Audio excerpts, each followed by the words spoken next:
Hello everybody. I fried a pan full of chicken strips.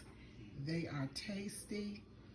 I dipped them in buttermilk and eggs, and then I battered them in flour, cornstarch, and seasonings, and a little bit of Italian Panko.